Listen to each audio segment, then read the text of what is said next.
gracias a Arsenio por darnos esta oportunidad. Nosotros, Jorge y yo, venimos trabajando en estos temas desde hace un poquito de tiempo, desde hace unos años, y tenemos un concepto de la academia, del mundo académico y del mundo de la universidad que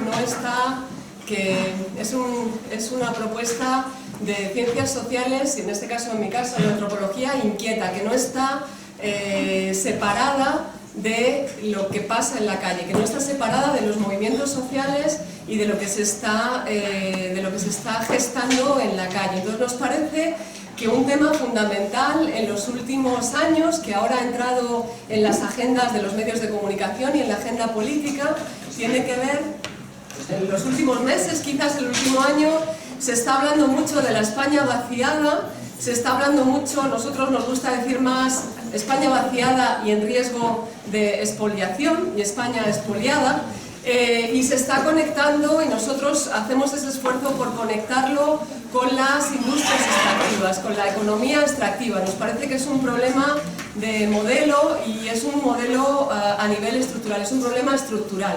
Y se trata de un problema global, de justicia ambiental a nivel global. Por tanto, en esa lógica de situarlo como un problema global, voy a empezar yo hablando de los efectos de este problema global, haciendo sobre todo hincapié en el caso de los pueblos indígenas de América Latina. Ahora veremos por qué, y después vamos a aterrizar con los dos compañeros siguientes, van a aterrizar, la propuesta es que aterricen en ejemplos cercanos, ¿vale? Porque ese problema global tiene elementos y situaciones que están sucediendo en el entorno cercano, es decir, en el caso de Ávila y en el caso de Salamanca, que es de lo que van a hablar Jorge y José Ramón. De manera que yo me voy a detener muy poquito para hablar de lo que pasa afuera, pero sí para dar esa dimensión global del problema. Bueno, como vosotros sabéis, los pueblos indígenas en el planeta constituyen aproximadamente un 5% de la población. No es mucha gente, son poquitos, es menos de 400 millones de personas del total. Sin embargo, existe un consenso en afirmar que los pueblos indígenas atesoran, cuidan del 80% de la biodiversidad del planeta, ¿sí? Es decir, en sus espaldas recae la responsabilidad de cuidar el planeta. De alguna forma, esto les ha valido el título de guardianes de la naturaleza, o como algunos otros ONGs, algunas otras colectivos, a veces los medios de comunicación, los pintan como una especie de salvajes ecológicos o ecologistas. Todo dentro de una lógica que muchas veces no pone en riesgo, no pone en crítica el modelo neoliberal que está detrás de esta situación. Esta imagen idílica que presenta a los pueblos indígenas como guardianes del planeta esconde a menudo, como digo, y no cuestiona los siglos, a veces más de 5 siglos, que llevan enfrentándose a amenazas globales, amenazas que empezaron en la conquista, que tienen que ver con enfermedades, con violencia política, con narcotráfico, con guerras, con conflictos, y que en las últimas 2-3 décadas, aproximadamente desde los años 90, se han convertido fundamentalmente en las amenazas que provienen de la economía extractiva. Tienen que ver con la vulneración de los derechos de estos pueblos en la historia reciente, desde los años 90 para acá.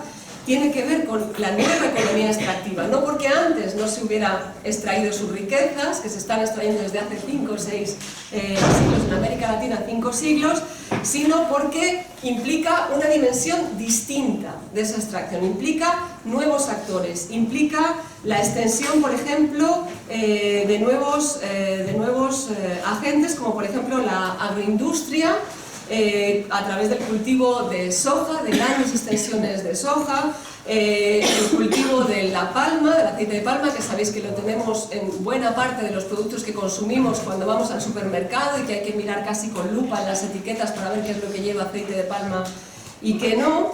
que pasa también por la megaminería a cielo abierto, con las nuevas técnicas de trabajo de la industria minera, que no son las anteriores, con máquinas y con tecnología mucho más potente, que resulta mucho más destructiva, con la construcción de grandes infraestructuras como presas o centrales hidroeléctricas, con la tala ilegal de los bosques donde viven ellos para extraer madera tropical que luego se consume en esta parte del mundo. En fin, y toda esa economía extractiva, toda esa extracción de recursos naturales no renovables, generalmente en manos de empresas transnacionales y nacionales con el consentimiento de los gobiernos nacionales. Esta situación, como digo, de alguna manera contrasta con la imagen idílica de los pueblos indígenas como guardianes del planeta, viviendo en zonas prístinas, al margen de la civilización occidental. Nada que ver. Son los primeros, como digo, en poner en riesgo sus vidas para enfrentar estas amenazas globales de la economía extractiva, y llevan mucho tiempo, llevan muchos años alertando sobre las consecuencias del cambio climático y proponiendo soluciones, entre otras cosas porque ellos mismos son los más vulnerables. Me voy a referir brevemente a esa vulnerabilidad. Es una historia un poquito triste, pero también hay historias de éxito, y quiero hacer el énfasis en el éxito porque muchas de las claves que estos movimientos y estos defensores del medio ambiente, del territorio, de los derechos humanos finalmente, como digo, tienen muchos parecidos de familia con las organizaciones de justicia ambiental, con los movimientos, con las plataformas de la gente que están trabajando aquí, en el territorio, en el Estado español y en el territorio cercano, en Castilla y León, en Salamanca, en Ávila, en las plataformas del No a la Mina, en la Coordinadora, etc. Entonces, como digo, es un problema global con muchos parecidos de familia, también a la hora de organizar las resistencias y organizar las respuestas. Bueno, quería, por ejemplo, simplemente indicaros que de las empresas mineras, de la minería a cielo abierto, las empresas que son más, digamos, potentes a nivel transnacional en todo el mundo y fundamentalmente en América Latina, provienen de Australia, Canadá, Estados Unidos y últimamente también de capital Chile, ¿vale? Pero las mineras canadienses, australianas, norteamericanas y chinas son las mismas que están expoliando los recursos naturales en todo el planeta, y vamos a ver que también están esas mismas empresas aquí en Salamanca. Entonces, por eso también la idea de invitar a los compañeros para que hablen del entorno cercano. Los países que son más perjudicados, yo diría, de América Latina, pues todos, no se salva ni uno. Pero si vamos de norte a sur, yo destacaría 6 países que concentran probablemente los casos de violencia y de criminalización y de asesinatos contra defensores del medio ambiente, muchos de los cuales son indígenas. Y son, yendo de norte a sur, México, después Colombia, con un montón de líderes medioambientales asesinados. Colombia lleva ahora mismo la delantera, con casi un líder por día. Llevamos, en lo que va de año, llevaremos ahora unos 45, o sea, las cifras son espeluznantes. Después Brasil, también es otro país que tiene un montón de líderes medioambientales criminalizados y asesinados. Perú y Argentina, ¿sí? Esos serían, digamos, como los puntos negros que coinciden con el mayor índice de criminalización. ¿Por qué esos puntos negros? Porque concentran la mayor cantidad de recursos metalíferos, de minería, concentran la mayor cantidad de recursos metalíferos que son extraídos mediante la megaminería, ¿de acuerdo? Entonces, si uno hace una cartografía, uno puede ver dónde asesinan a más gente, donde hay minas a cielo abierto. También hay otras cosas, hay los agronegocios, el tema de los hidrocarburos y otras cosas más. Pero la megaminería, sin duda, es una de las empresas, de los nichos económicos que más problemas está generando en América Latina. Y buena parte de la gente que está defendiendo ese territorio son los propios habitantes de esos territorios, que son pueblos indígenas. Juegan con la desinformación, ¿vale?, del mismo modo que hacen aquí, y juegan con su alta vulnerabilidad. Cuanto a poblaciones más vulnerabilizadas, mayores riesgos, ¿de acuerdo? Mayores riesgos de menos información, mayores riesgos de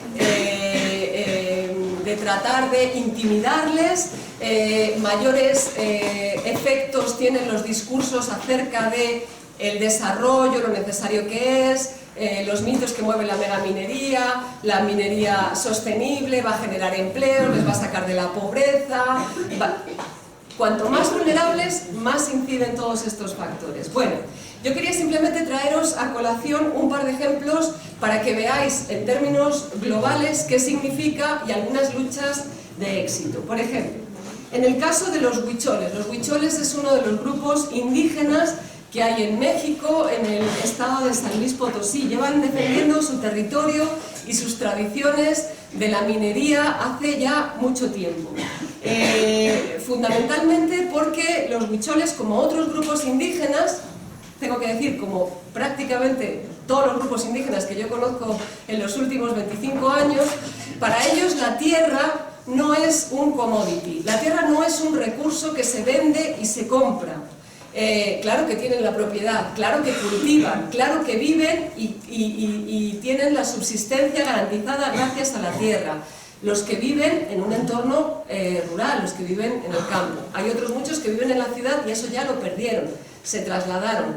Pero, como digo, para muchos de ellos, los que siguen viviendo en esos entornos, la tierra es más parecida a la madre que a algo que se posee, ¿sí? Es más parecida a un ser social, con derechos, deberes, con un tratamiento como el que se le hace a un pariente, que algo que se compra, se vende, se enajena, se mercantiliza o lo podemos usar sin ningún tipo de dificultad, digamos. Bueno, para ellos la defensa del territorio y de los recursos que tiene que ver además también porque en esos espacios tienen sus lugares sagrados. Son lugares de una geografía sagrada donde están enterrados sus ancestros, donde realizan sus ceremonias, donde tienen la base de sus cosmovisiones. Entonces, atacar esos lugares, meter ahí una empresa minera y contaminar los ríos, el agua, las cabeceras de los ríos, los manantes, etc.,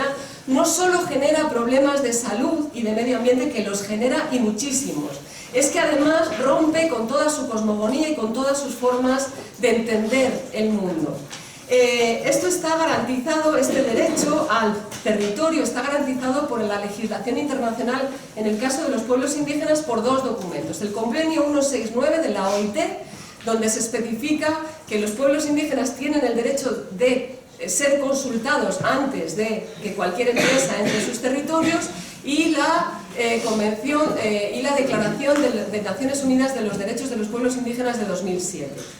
Cualquiera de estos dos documentos explica claramente que cualquier agente foráneo, empresa, no empresa, fulanito, etcétera, que quiera entrar en el territorio necesita el consentimiento de sus pobladores. Máxime cuando se trata de zonas que son considerados sitios sagrados.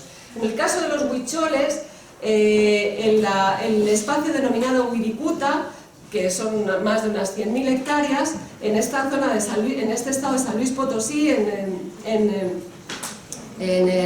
Cerro 14, es considerado uno de sus sitios sagrados naturales desde 2001. Sin embargo, también desde esa época se ha estado abriendo, se ha estado dando paso a la posibilidad de distintas empresas mineras para la construcción, por un lado, de una presa, y por otro lado, a una minera canadiense, First Majestic Silver, para explotar la plata del subsuelo.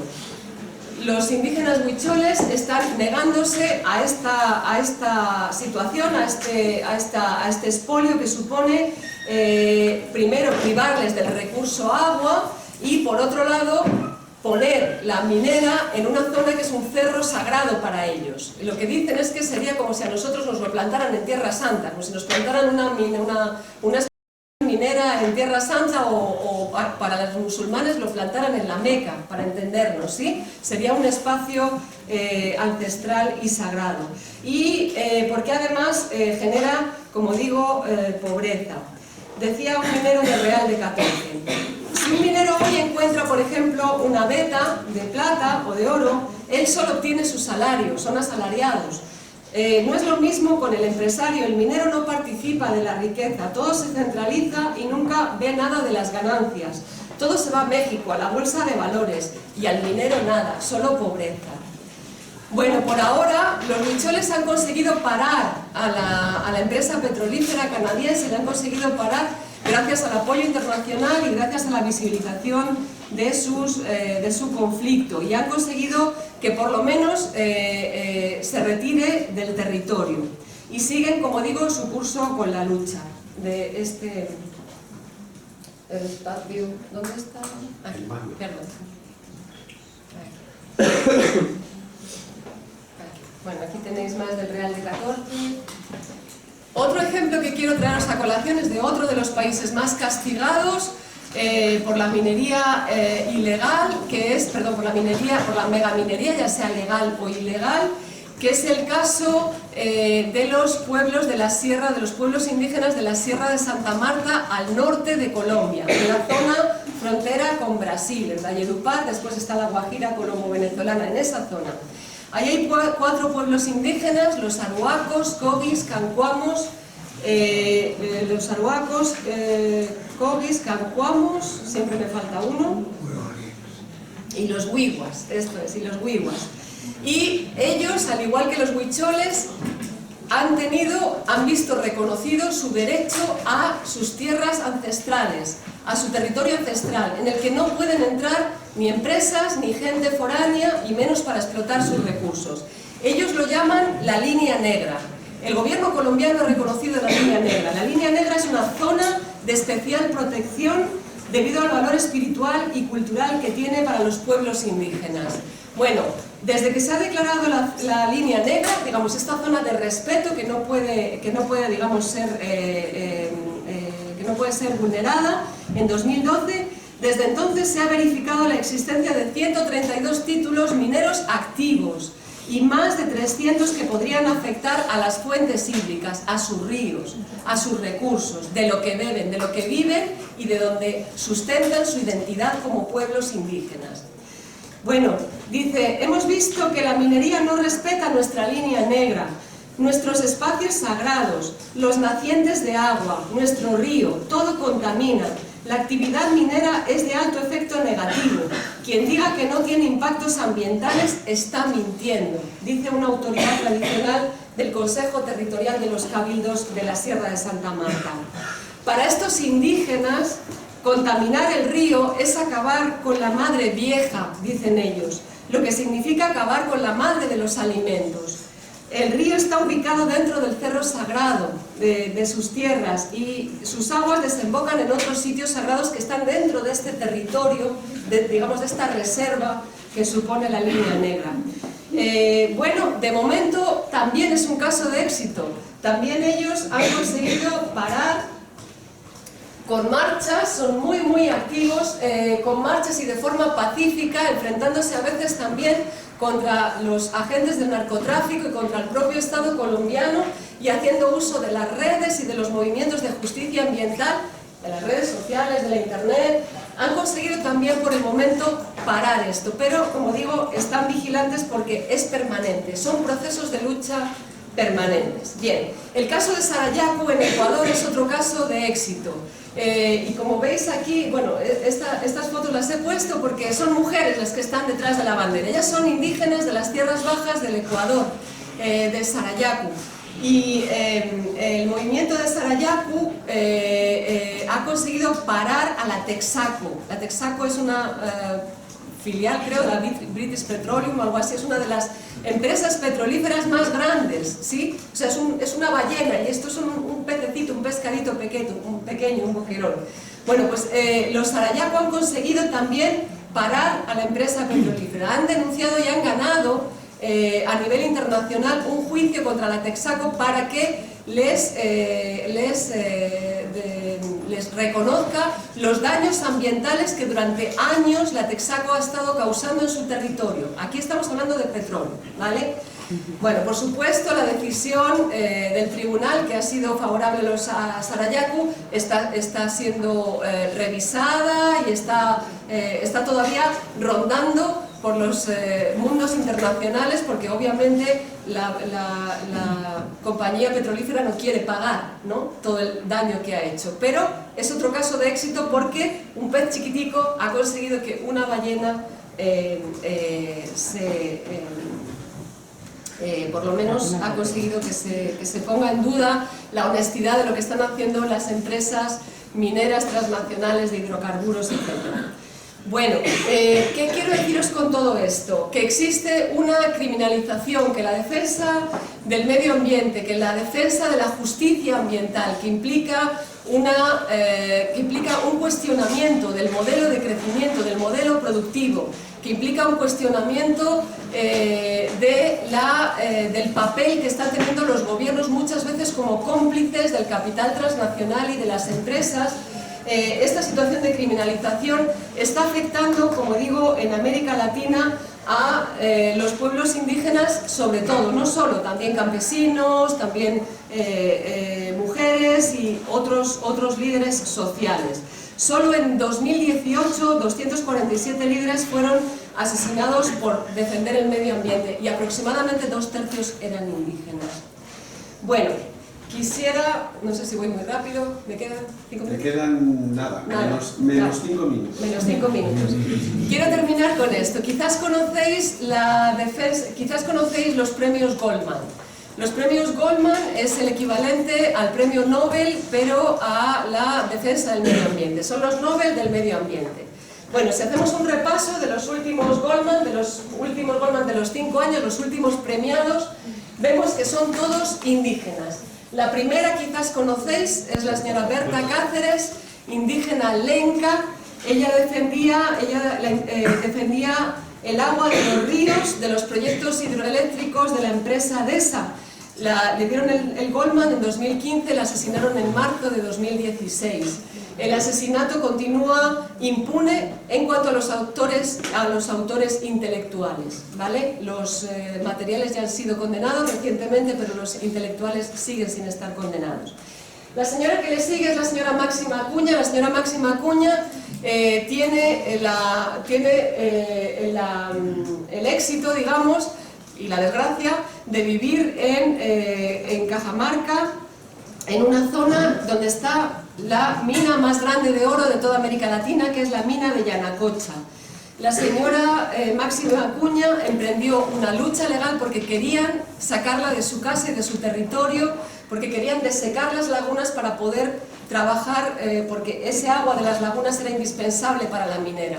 La señora Acuña consiguió parar a la minera y volver a su casa y seguir trabajando con sus ganaditos. Es otra historia de éxito.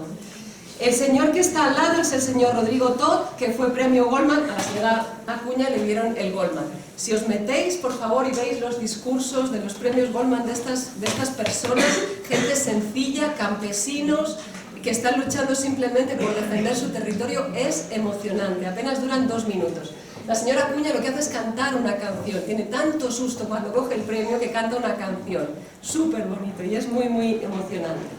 Bueno, el señor Rodrigo Todd es un indígena quechí de Guatemala. Le dieron el Goldman en 2017. Es defensor del territorio de una minera de níquel. Le amenazaron, no pudieron con él, pero mataron a uno de sus hijos mientras iba en autobús con su hermano. Él ha seguido trabajando para echar a la minera que opera en la mina Fénix, y el Tribunal Constitucional de Guatemala reconoció los derechos de propiedad colectiva para todo el pueblo. La victoria del señor Todd es victoria para todo el pueblo. La señora Francia Márquez fue premio Goldman en 2018. Ella es una de las 80 líderes afrocolombianas amenazadas por luchar actualmente en la defensa del medio ambiente de población afro en el Cauca colombiano. Ha luchado contra las mafias de minería ilegal que están amparadas por el gobierno colombiano. Le han intentado asesinar en 3 ocasiones desde 2018, pero continúa trabajando. Y el último es Alberto Curamil, fue premio Goldman en 2019. Es indígena mapuche, encarcelado por defender el territorio de 2 proyectos hidroeléctricos en Chile. Recogió el premio su hija porque él estaba en la cárcel.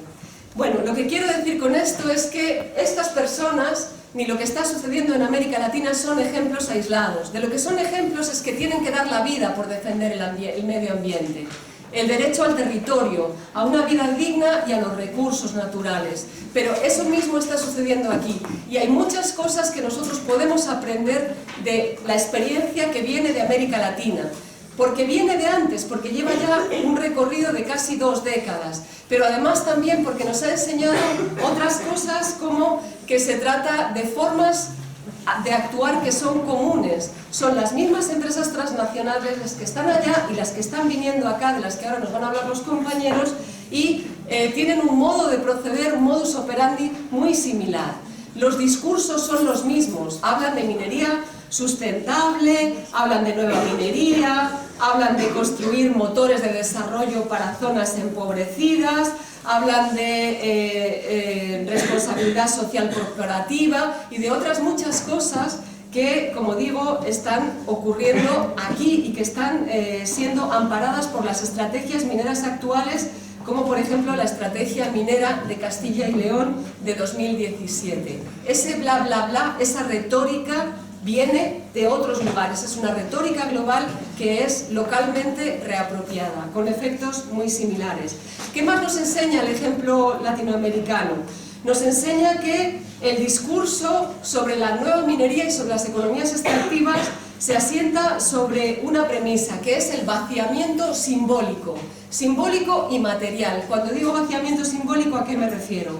Me refiero a que primero se imagina el territorio como si no hubiera nadie, como si no estuviera poblado por gente. En el caso de América Latina son 4 indios para el 80% de los recursos del planeta, de la diversidad. ¿Y aquí qué son? Aquí son 4 viejos, los que viven en la España vaciada. Primero, simbólicamente vaciada, con una imagen muy similar a la que utilizaron los conquistadores en América Latina en el siglo XV, esa figura legal del terra nullius, de la tierra de nadie. Esto no es de nadie, luego es nuestro, el primero que llega, ¿no?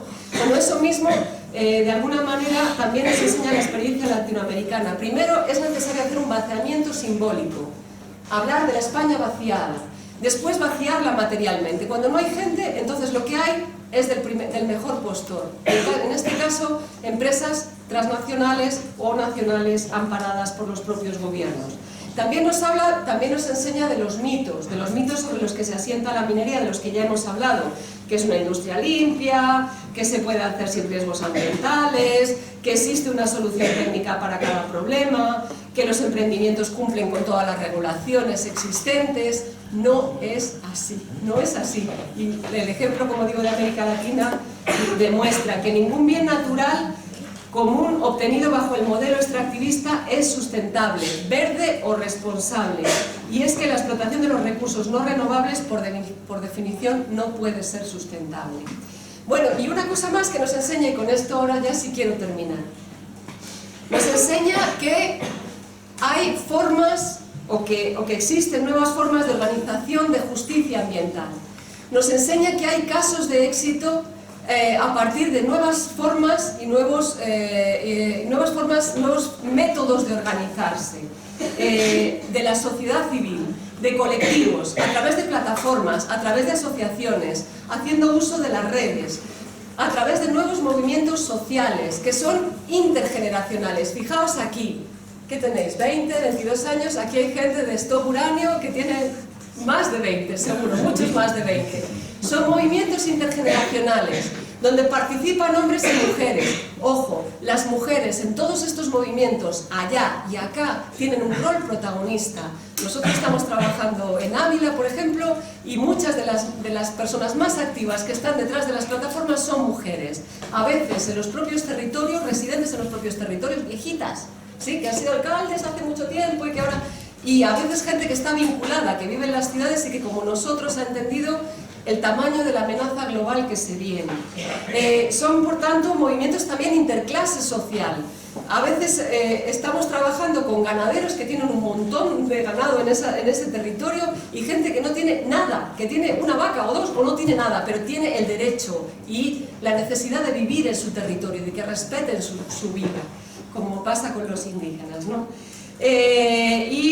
Como digo, el empleo de nuevas estrategias de resistencia, las redes sociales, los medios de comunicación y las alianzas.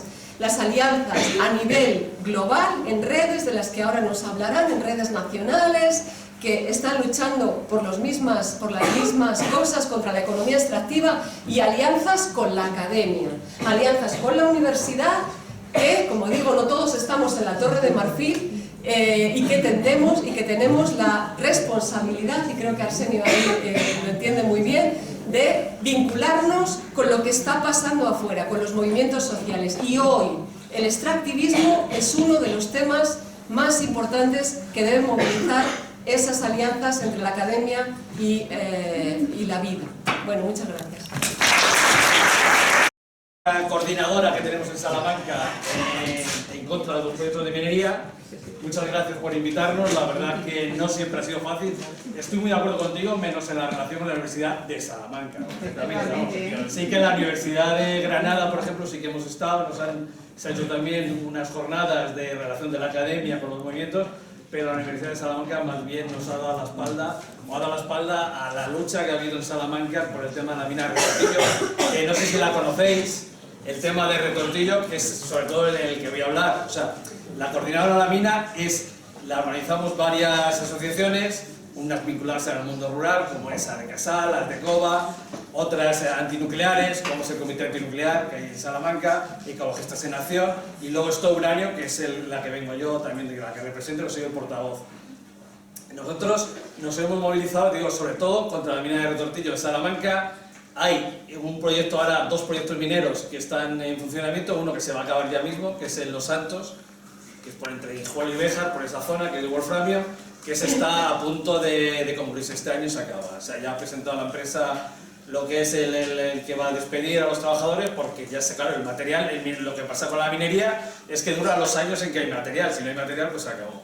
Entonces, el de Los Santos, que es una empresa australiana, esa ya va a cerrar este año, pero ha empezado el año pasado otra a funcionar en Salamanca, en la zona de Arribes, en Barroco Pardo, Saloro, que esa es irlandesa, la empresa matriz, y esa es la que también extrae wolframio.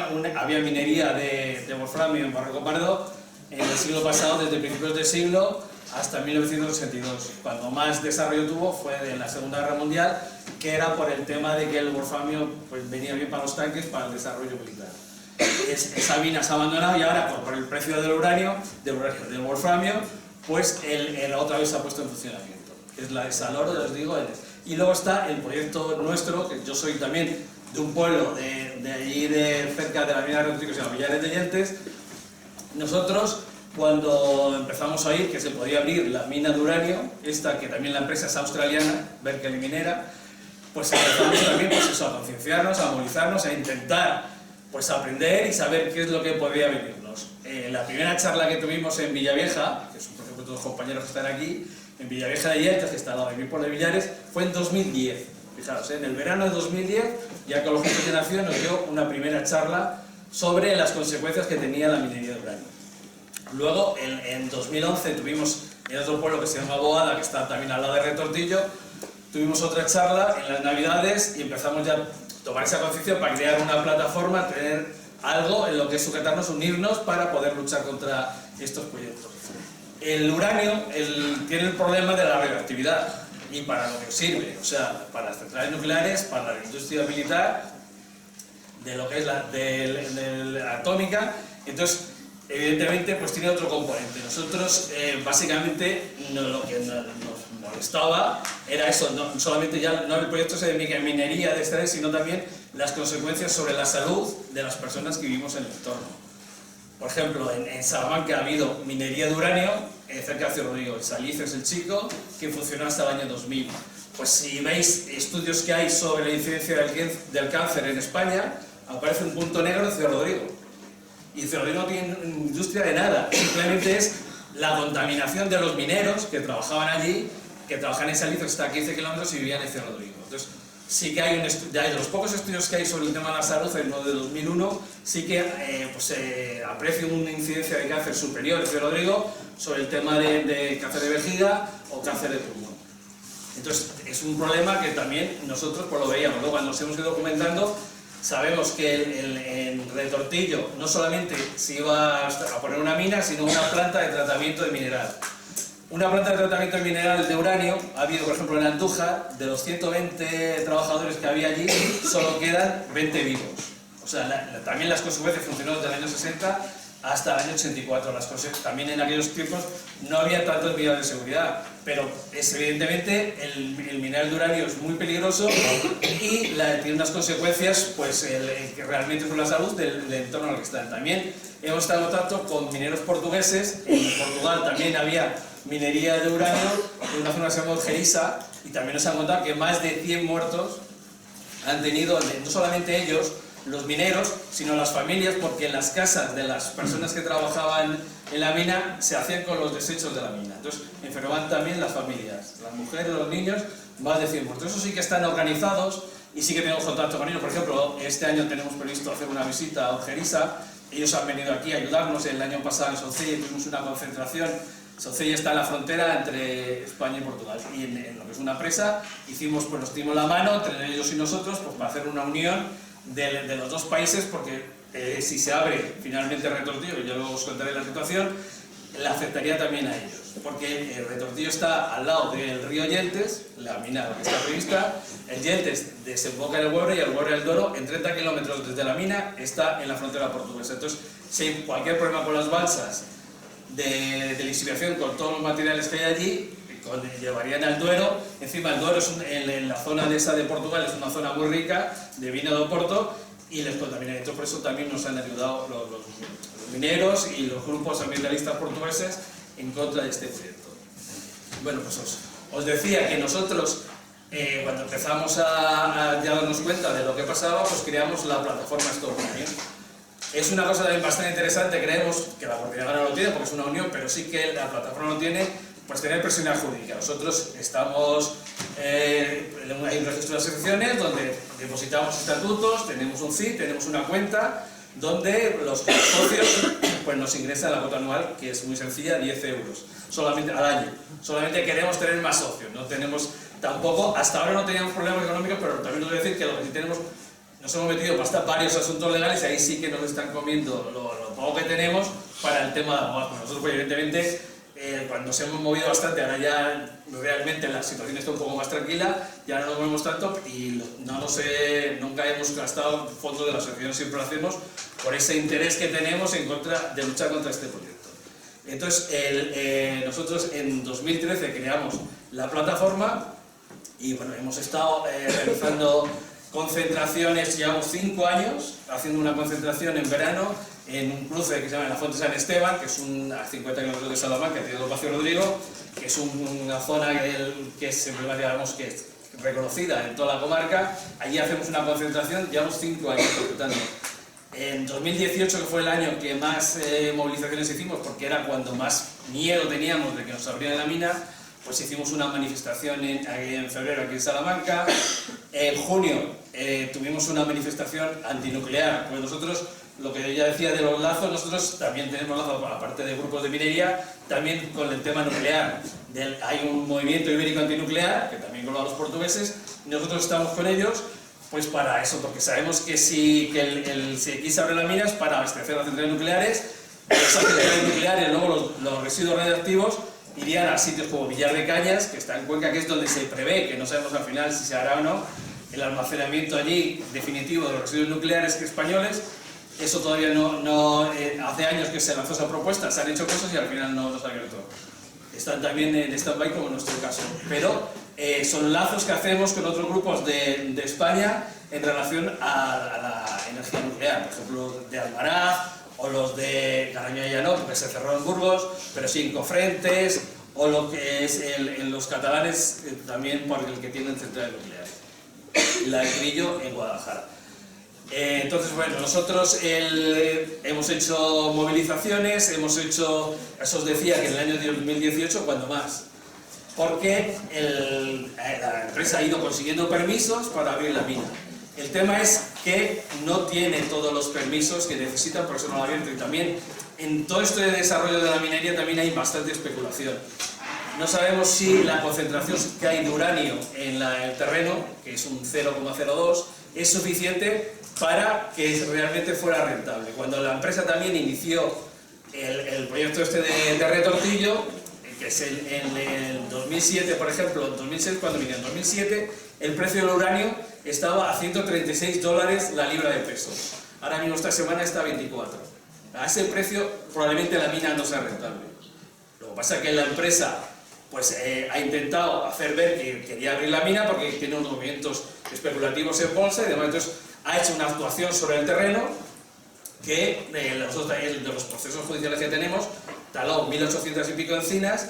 Creemos que es que ilegalmente, porque eso se tendría que hacer cuando tuvieran todos los permisos y no los tiene. Entonces estamos pendientes, cualquier día sale la noticia de que sale la sentencia definitiva, que está en el Tribunal Superior de Justicia de Castilla y León.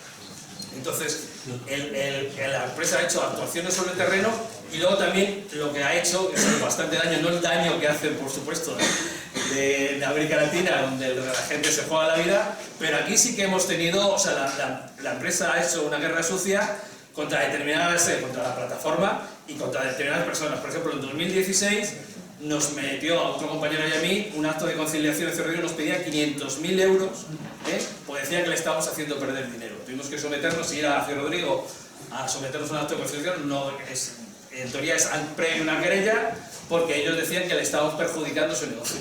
A ese otro compañero en 2017 sí que le puso la querella, que menos mal que el juzgado luego la desechó. Entonces sí que ha habido ese juego sucio por parte de la empresa.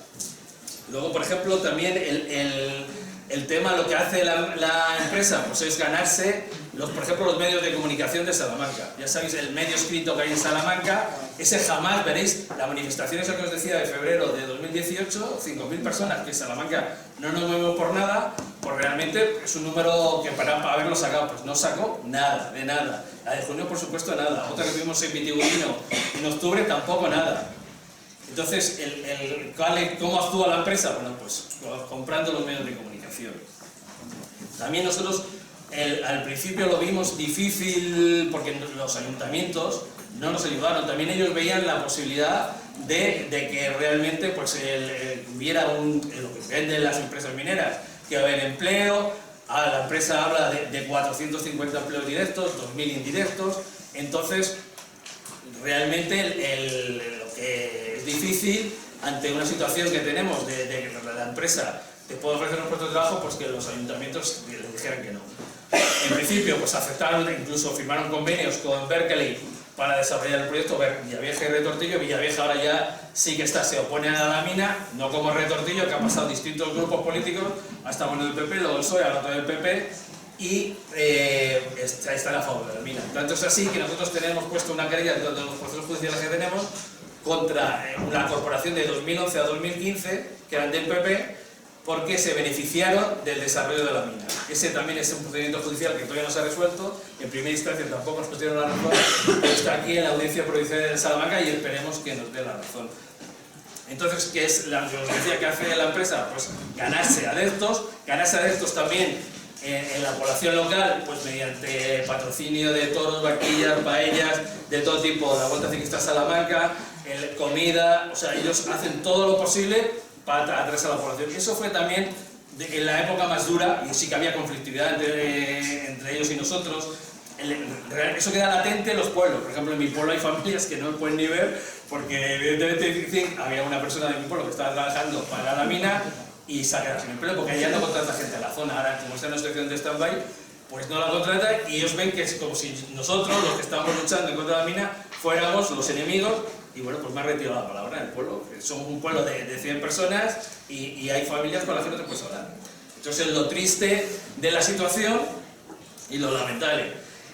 ¿Qué va a pasar con la mina de Retortillo? Para dar más tiempo también al compañero. Pues le faltan 2 permisos, tiene distintos permisos, le falta un permiso que es el último, que es la licencia urbanística, que se la tiene que dar el Ayuntamiento de Retortillo, pero que no se la puede dar porque tenía que haber hecho un desvío de una carretera que no lo han hecho, entonces no sabemos cómo van a solventar ese problema, y luego necesitan una autorización del Estado para tener una planta de tratamiento de uranio, que es se la tiene que dar primero un informe del Consejo de Seguridad Nuclear y luego una autorización del Ministerio. En teoría, un ministerio como este, que era un ministerio para la transición ecológica, que realmente quiere cerrar las centrales nucleares, no debiera darle ese permiso de la planta de tratamiento. Entonces, bueno, en esa situación estamos, nos han hecho bastante daño, nosotros hemos intentado hacerle frente, es difícil.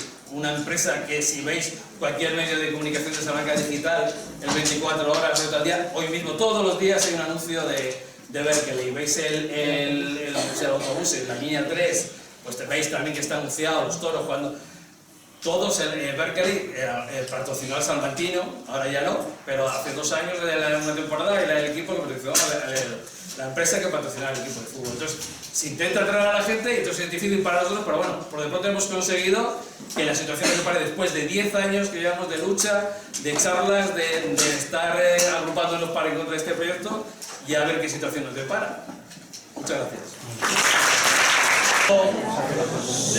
De Salamanca os vengo a presentar un proyecto también de ámbito local, es el denominado Triángulo del Feldespato, que se está produciendo ahora mismo en 3 comarcas de Ávila: Sierra de Yemas, el Valle de Amblés, para que os situéis, Sierra de Ávila y Valle del Cornejo. Antes de entrar en lo que es la concreción del conflicto, sí me gustaría hablaros del contexto en el que se están produciendo estos conflictos, ¿no? Hay un artículo súper interesante que está además online en esta revista de papeles, que se titula Periferias, nuevas geografías del malestar, en el que hay un diálogo a 6 voces en torno a la llamada España vaciada y degradada. No podemos entrar muy al detalle, os sugiero por favor su lectura, pero sí que os diría que 2 cosas. Es un fenómeno absolutamente complejo, con dimensiones económicas, ecológicas, políticas y culturales de profundo calado, y sí que me gustaría hacer 2 lecturas. Se están produciendo ahora mismo 2 pugnas muy claras en el territorio, y lo estamos viendo con las manifestaciones de los pequeños agricultores y ganaderos que hoy recorren las ciudades de casi todo el Estado español, entre la pugna entre la cadena de valor global agroalimentaria, en la que estos agricultores son el eslabón más débil, y las cadenas de valor locales de la economía tradicional, la economía local, en la que el desarrollo o el resultado de este conflicto es absolutamente incierto. Podemos pensar que es imposible pensar en la desaparición de agricultores y ganaderos. Yo os diría, es posible, cuando quienes están llamando a las puertas son las macrogranjas, los agronegocios, que están soportados por grandes capitales. Es decir, podemos dejar de tener a un agricultor y a un autónomo, a un agricultor y a un ganadero autónomo. Sí, pasarían a ser agricultores y ganaderos asalariados de estas grandes acumulaciones de capital que se están dando en la España vaciada. Y una segunda pugna que se está dando también en esta España de contexto de desertización demográfica es la pugna por los recursos naturales. Para la sociedad, recursos estratégicos, bienes comunes necesarios para la supervivencia colectiva, nuestra soberanía alimentaria y también para nuestro futuro común. Para el mercado global no dejan de ser materias primas, commodities, recursos de gran valor en los mercados financieros, como puede pasar con el wolframio o como puede pasar con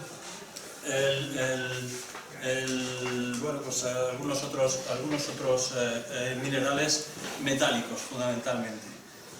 Todo esto en un contexto cada vez de economía más global, en la que la presión de las economías emergentes sobre estas materias primas que son necesarias para la industrialización están llevando a un incremento de los precios. Dicho esto, Si nosotros nos vamos a una herramienta que hoy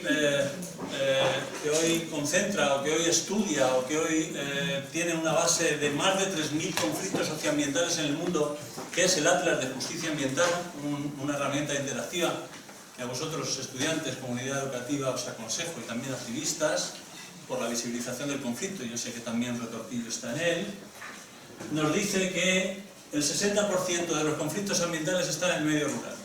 Y que además el conflicto que aparece con mayor ponderación, con mayor peso, es el de la minería. 60%. Si nos vamos a la agrupación de plataformas ciudadanas de no a la minería de ámbito nacional, nos dice que hay otros 17, o hay 15 conflictos mineros hoy, de minería a cielo abierto, que no están recogidos en el Atlas. Con lo que la presencia de los conflictos mineros en el medio rural crece exponencialmente. Si nos vamos y analizamos en un mapa sencillo de Google Maps y ponemos los puntos donde hoy están,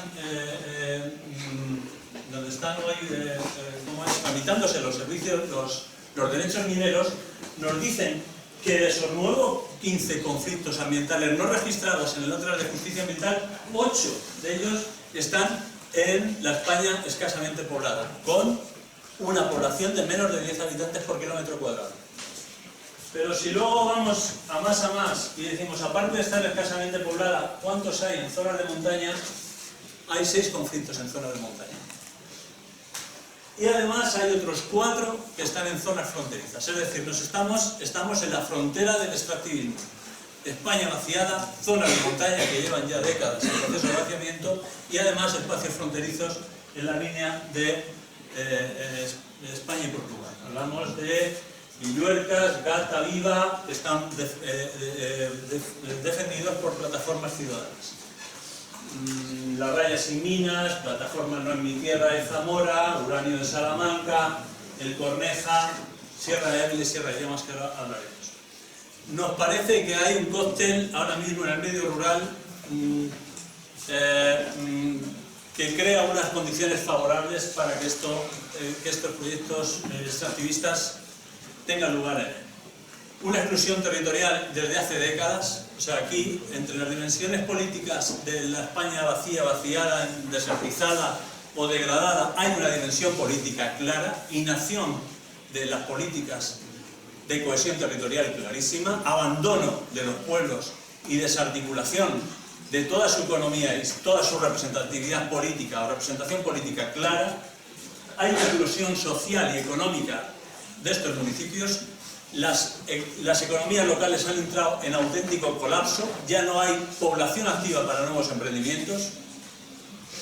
Nosotros ahora en las PRODES, como me presentaba Arsenio, estamos trabajando un proyecto de atención a los mayores, a la población dependiente en sus hogares en municipios de la Sierra, y nos encontramos con el problema de la falta de población activa en edad de trabajar. Ese es el colapso de las economías locales de las que se hablaba. Y baja protección ambiental. Identifican perfectamente cuando promueven un expediente minero donde no hay protección Red Natura 2000. Pero además tampoco les preocupa, porque si hay Red Natura 2000 ya está Europa trabajando para hacer compatible la Red Natura 2000 con los proyectos mineros. O sea que el escenario B ya está también organizado. Fijaros este anuncio de periódico, que es lo que decía Beatriz de la España vaciada, de la España, sí, vaciada conceptualmente para luego vaciarla de sus recursos. El pueblo fantasma que quiere frenar una mina de feldespato en Ávila. Así titulaba este periódico en un artículo la defensa de los pobladores de la Sierra de Ávila a el proyecto minero que allí se planteaba. Y además les decía que eran viejos e incultos. O analfabetos. Analfabetos, viejos. Bueno, eso provocó una indignación enorme en esa otra población que, aunque no reside permanentemente allí, reside temporalmente allí y se siente con una vinculación muy profunda, que son los hijos, los nietos de aquella persona, que son los que están llevando las defensas de sus territorios.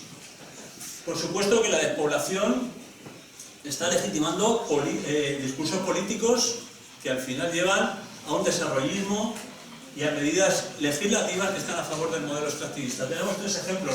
La ley urbanística de Castilla y León, la ley de urbanismo de Castilla y León, que permite la minería en suelo rústico, suelos protegidos. La ley para una administración más ágil en Extremadura, que permite estar por encima de la soberanía municipal en cuanto al planeamiento urbanístico, es decir, que si viene una gran empresa y nos presenta un buen proyecto, el ayuntamiento no tiene nada que decir. O el tema de la ley de implantación empresarial, que las plataformas de defensa gallegas la han llamado la ley de depredación empresarial.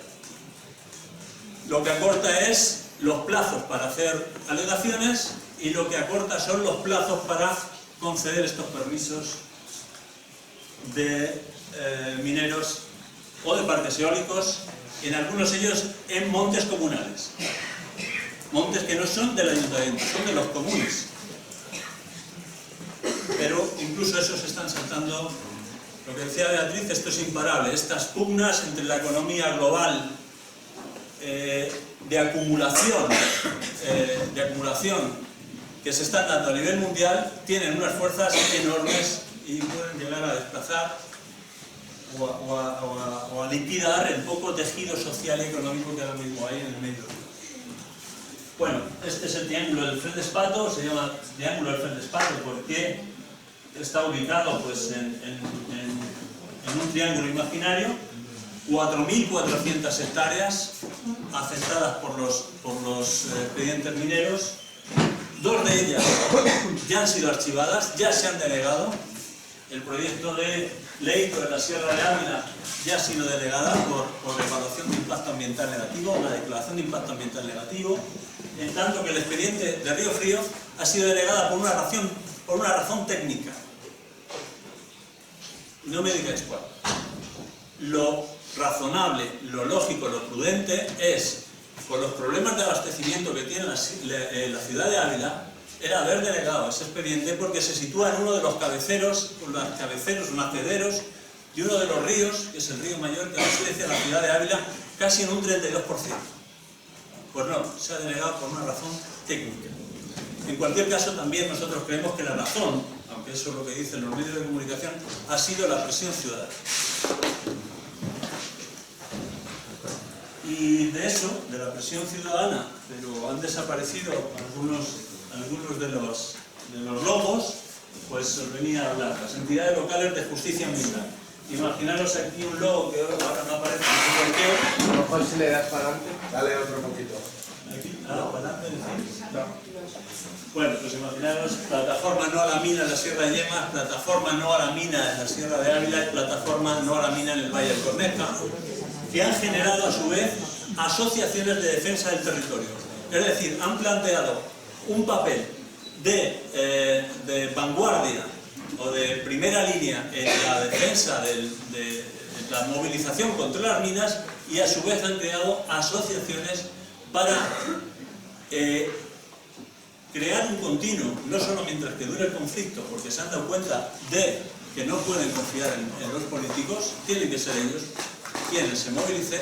Han creado asociaciones en la defensa del territorio que seguirán haciendo un papel de defensa de su territorio y seguirán, y lo que ha provocado estos conflictos es la emergencia de nuevos actores en el medio rural y en el contexto de una pugna o discusión por los recursos naturales, que antes no existía. Esa gente tan concienciada por sus recursos hasta que se han sentido amenazados.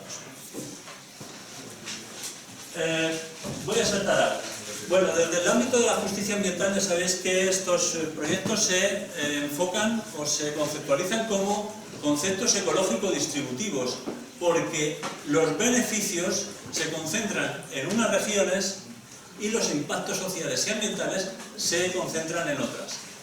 Casualmente, en el triángulo del feldespato, los beneficios se concentran en el litoral valenciano, donde se concentra el clúster de la cerámica, que compite a nivel mundial en las cadenas de valor global, y para el medio rural los dejan los impactos en la salud, en el medio ambiente, en los recursos naturales o incluso el impacto en las economías locales. Porque no olvidemos que esto es un proyecto que va en contra o va en un proceso de disputa del territorio a los ganaderos y agricultores que allí viven. Podríamos hablar de reconocimiento, que no hay tal, de reconocimiento de la sociedad rural, por eso la hemos vaciado, ya no existe nadie allí. Es decir, hay una falta de reconocimiento social y político ya desde hace décadas, pero vamos a seguir porque nos va muy bien. Claro, ahora nos encontramos con un desequilibrio territorial que hay que alimentar.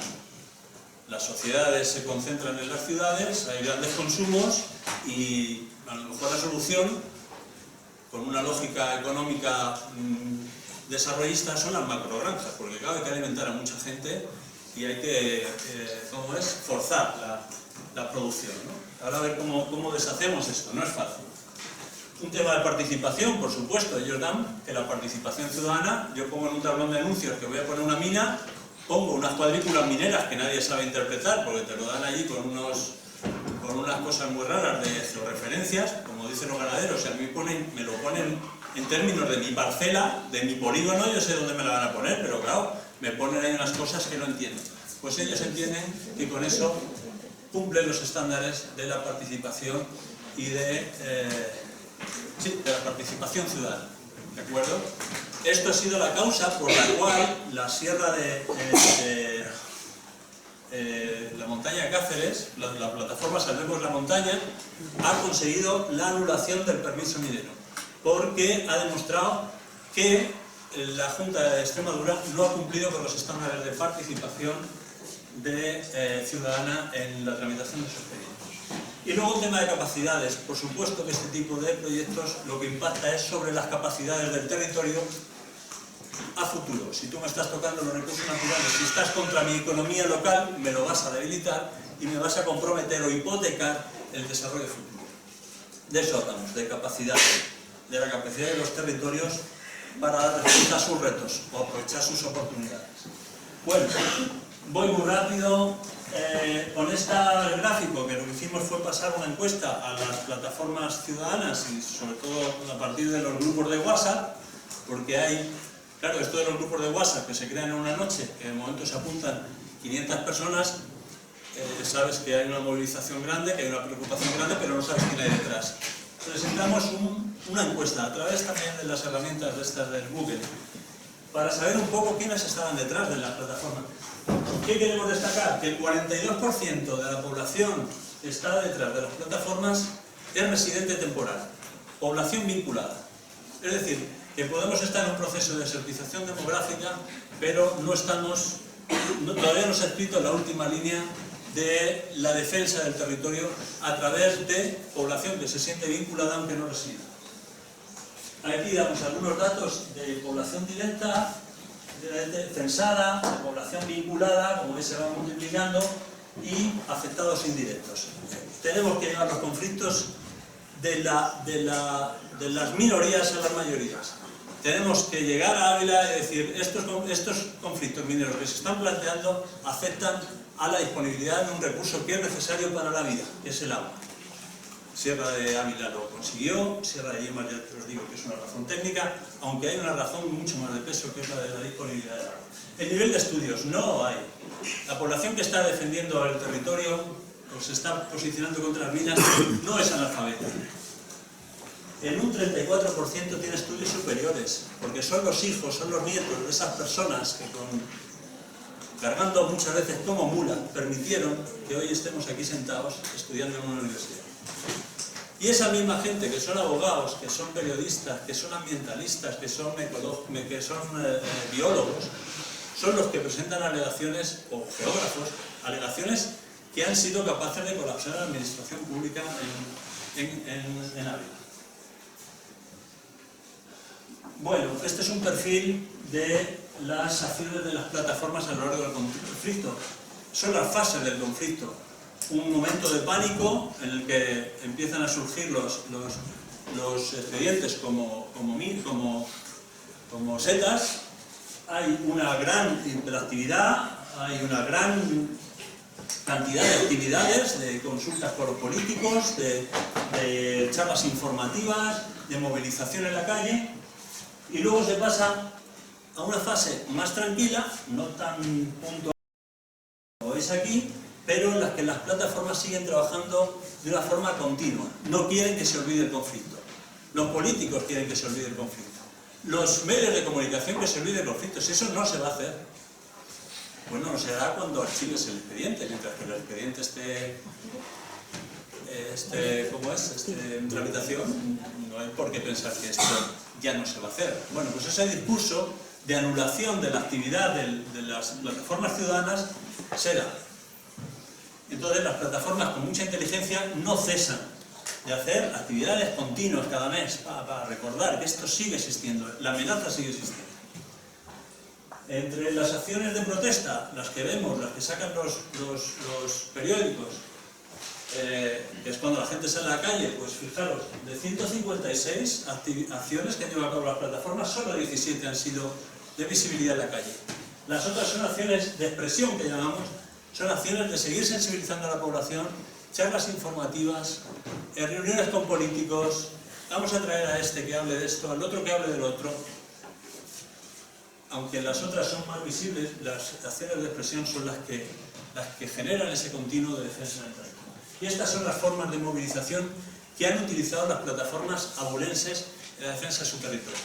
Sin saberlo, porque esto deriva de un artículo científico y del propio ficha del Atlas de Justicia Ambiental, donde identifica las vías o las fórmulas de movilización posibles. Las plataformas mineras o contra la mina han utilizado una gran variedad de formas de movilización. Solo no han utilizado el referéndum o las consultas locales.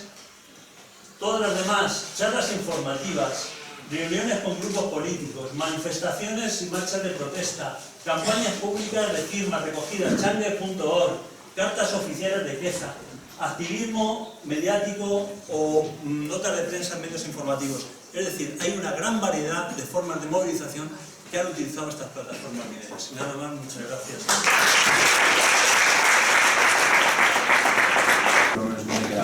Y al principio de tu ponencia hablaste de que los pueblos indígenas de Latinoamérica estaban aportando soluciones, entendí que alternativas a esa presión sobre los recursos. Y mi pregunta es a ver si nos las puedes enumerar, aunque fuera por encima. Bueno, una de las cuestiones que se trabajan en las cumbres como la COP25 que ha habido ahora y que incluye la invitación de delegaciones de pueblos indígenas, por aquello de que son los guardianes del planeta, aunque luego no tengan en cuenta lo que pueden aportar, pero hacen bien a la foto generalmente, es para trabajar esas soluciones. O sea, ellos utilizan esos espacios como foros de reunión para promover qué vamos a hacer, ¿no?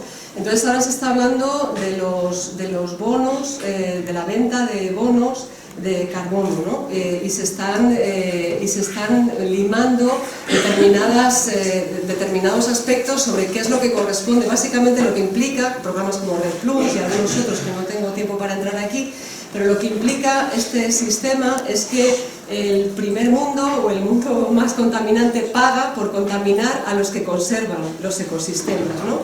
Y que son los que están generando, pues digamos, este recurso, ¿no?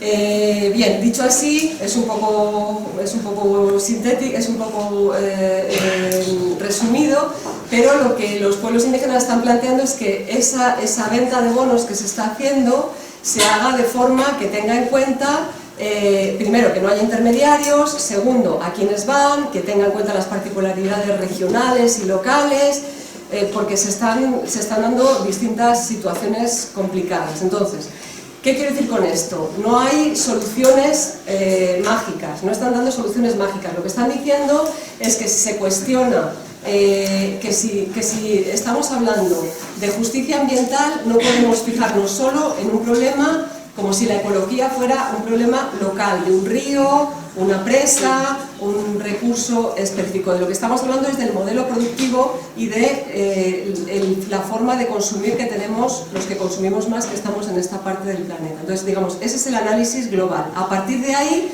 se están gestionando y se están intentando participar en esa definición de la venta de bonos, cómo se hace para que sea regional, para que no haya intermediarios, para muchas otras cosas, ¿no? Dentro de estos programas, por ejemplo, del Red Plus. Esta es una de las cosas que es más inmediata. El compañero Castillo estuvimos, en vez de la COP, estuvimos en la cumbre social, él estuvo hablando un montón de soluciones, o sea, había un montón de grupos que planteaban soluciones, y a mí la duda que me surge en realidad, incluso se la planteaba algunos colectivos, es tenemos un discurso de denuncia o sea, decimos, no, el problema es cómo consumimos tal y cual, pero a mí lo que realmente me parece difícil es cómo, o si, no sé, bueno, realmente la pregunta igual era más personal que técnica o académica, ¿no? ¿Qué posibilidades le veis vosotros a que empiecen a rodar las plataformas de la sociedad civil de grupos de consumo diferentes, o cómo se podrían implantar otros modelos? ¿Tenéis alguna idea? Bueno, yo creo que eso de facto ya está pasando, ¿no? Creo que eso de facto ya está pasando. Lo que ocurre es que no es mayoritario y también lo que ocurre es que no salen los medios de comunicación masivos. Pero creo que ya está pasando. Lo que pasa es que hay un interés en que eso que está pasando no se vea. Obviamente no es masivo. Y obviamente hace falta también otras plataformas para informarse de esas cosas, pero de hecho está pasando. El hecho de que haya asociaciones y estos movimientos que son intergeneracionales, transversales, es ya significativo. El hecho de que, pues, como comenta Jorge en su análisis de las plataformas y de los movimientos de justicia ambiental en Ávila, se trate de población que no solo es residente en el territorio, que es como se imagina el territorio rural está simplemente formado por los residentes. Dices, no, esos son los que están viviendo allí, pero hay un montón de gente vinculada que está aunando esfuerzos para oponerse, para plantear medidas concretas ante estas situaciones, ¿no? Entonces, eso también está sucediendo, y está sucediendo no solo en Ávila, sino en otros lugares. Entonces, sin romantizar las posibles soluciones que hay, ni la capacidad que tenemos desde la sociedad civil, lo que sí es cierto es que están sucediendo cosas. Que no se vean es otro asunto, pero sí están sucediendo cosas, ¿no? Me parece. Esa es mi opinión. Sí, no. Joan Martínez Alier es un nombre que algunos conoceréis, o casi todos conoceréis. Es un autor de un libro que se titula El ecologismo de los pobres. Tuvimos la oportunidad de coincidir con él en Almería, en Huelva este año, en verano. Y bueno, pues él se muestra optimista por que la defensa de estos recursos naturales esté de la mano de la sociedad civil o de los movimientos sociales. O sea, es un hombre que lleva estudiando esto más de 30 años y, lejos de caer en el pesimismo, él hoy pone el énfasis o el futuro en una sociedad civil movilizada, informada, formada en todas estas cuestiones, que haga cambiar el sentido de las cosas. En este artículo del que os hablaba al principio de mi exposición, que aquí veo al profesor Valentín Cabero, catedrático de Geografía, catedrático emérito de la Universidad de aquí de Salamanca, ¿verdad? Valentín, en ese diálogo a 6 voces planteabais algunas soluciones de futuro en el medio rural, que yo a lo mejor te traslado la pregunta de este estudiante inquieto para que nos expusieras algunas de las soluciones que se pudieron expresar. Estás en casa, vas en casa. Es una pregunta que requiere, yo creo, un contexto de debate nuevo. Es un poco lo que tú planteabas al final, la participación de la sociedad civil en la defensa de los bienes comunes. Es un tema que lo has planteado al final, pero que yo creo que ahora mismo, y viendo estos días lo que está ocurriendo en España, con la movilización de los agricultores y ganaderos, pues es un reto colectivo, de la ciudad, del campo, de las pequeñas ciudades que se están quedando sin capacidad de articulación y que requiere de propuestas muy imaginativas pero muy participativas, porque uno de los problemas que se han planteado en estos debates, se dice sotto voce, es que las políticas agrarias de la Unión Europea y las nuestras han fracasado. Han fracasado estrepitosamente. Desde el punto de vista de la soberanía alimentaria, del abastecimiento del país, de la equidad de los precios. Y una de las causas fundamentales, que es la otra mirada que vosotros hacéis de la acumulación de las economías extractivas, hay una acumulación de rentas procedentes de la Unión Europea, porque aproximadamente más del 25%, aproximadamente, en torno al 25% de la PAC la cobran gente que no trabaja en campo. Por razones distintas. Y que por lo tanto ahí hay una extracción palpable, no invisible, palpable, del capital. Y que eso ha perjudicado claramente a los pequeños y medianos agricultores, que están unos endeudados, otros con problemas, naturalmente, de mercado, y otros a punto de tirar la toalla, porque no pueden vivir en esas condiciones. Entonces, esa pregunta requiere un debate sobre las políticas públicas, que sería una continuación, posiblemente, de lo que habéis expuesto. Esto los geógrafos, si pusiéramos mapas, y de verdad que yo resalto, ¿no? Por ejemplo, el mapa de este afán extractivo, ¿no? De la raya, que yo soy de la raya, pues soy, y los pusiéramos, por ejemplo, con los planes de reforma administrativa, territorial, o con los planes de reforma sanitaria, uno encontraría de repente que hoy coinciden las manchas de color. Es curioso, ¿no? Y pueden dar el argumento este que decía, que me parece poderoso, cómo se está deslegitimando esa población vinculada, cómo se están creando mitos, cómo se están creando un discurso de que esta España vaciada la tenemos que llenar, tenemos que hacer que vuelva a funcionar con un motor, no sé, económico que nosotros traemos desde Australia, ¿no? Nos hemos inventado, vosotros no sabéis resolver las cosas. Y esto es peligroso. La cuestión de los mitos y de la legitimación, que esto lo habéis hablado también, que es muy interesante. ¿Qué pasa con la gente que no está dentro de las comunidades de acuerdo con el movimiento de resistencia y viceversa? ¿Cómo se fracturan esas comunidades para que la resistencia no funcione? ¿Cómo un alcalde, este sábado pasado, que yo iba a una manifestación a un pueblo de Aliste por la sanidad pública, un alcalde muy poderoso ha juntado a sus vecinos para decirle no vayáis, esto ya está hecho, ya no hay que protestar? Este ha sido el discurso. A mí me preocupa que se superpongan las capas de color. Yo diría, sobre todo agradecer a la universidad, porque en el momento que más activo ha estado la plataforma, no se ha manifestado mucho, todo lo contrario en algunos casos.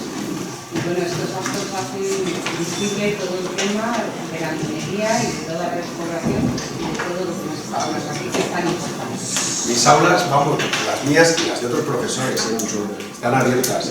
Yo con mi teléfono, mi nombre, mi correo, porque están abiertas a vosotros y a cualquier colectivo, faltaría más. Estemos o no estemos de acuerdo, porque aquí lo que se trata de generar, por lo menos en mis clases, es conciencia crítica. Para eso la información está en los manuales, está en internet, y lo que tratamos de generar, los alumnos sobre todo el primero, los corroborar es que pongan en cuestión lo que incluso está diciendo el profesor, es lo que es interesante.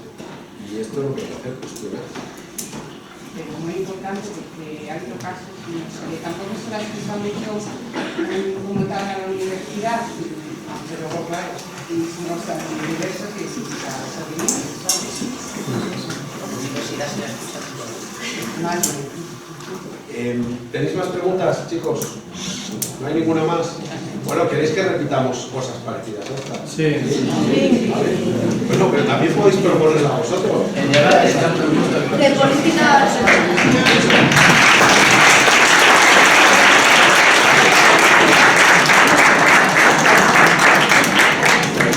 No,